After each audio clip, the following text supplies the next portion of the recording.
Good day, everybody. I greet you in the name of Jesus Christ. And this morning, the Lord speaks to us out of Luke 11, verse 28. And this is where they spoke to Jesus and said that Mary is blessed because she carried Jesus Christ in the womb. But then he replied and said, but he said, blessed means happy and to be envied. Rather are those who hear the word of God and obey and practice it. People, this is actually such a big thing that Jesus Christ declared upon us. This is such a big key, a nugget that he gave us. He said, blessed if you want to walk in the fullness of his word, of his promises, of his blessing, of his covenant, of the power of his blood.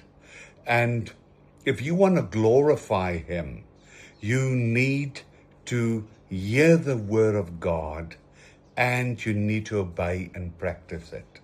And this is a time in the season that the Lord wants us to get back into the Word, to really study the Word, to get the in-depth interpretations of the Word, the truth of the Word.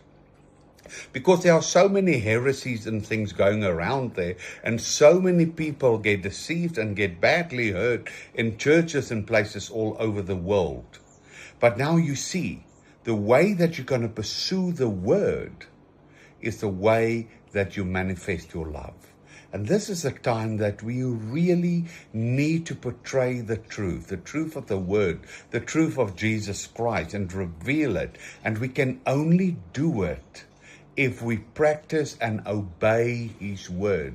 If we step into that place of obedience, that we move him, that he has to fulfill his promises, what he said, he is the yea and the amen. And pursuing the word should be such a desire in you to see it unfold in your life if it's out of love. You see, and that's the key. Love is the key to unlock the word. And when you do it out of love, it becomes effortless. And then you pursue him out of this place of stillness and rest, where you hear his voice and you allow him to be God to you and speak to you, to be your master and your teacher. I bless you of that in the name of Jesus Christ.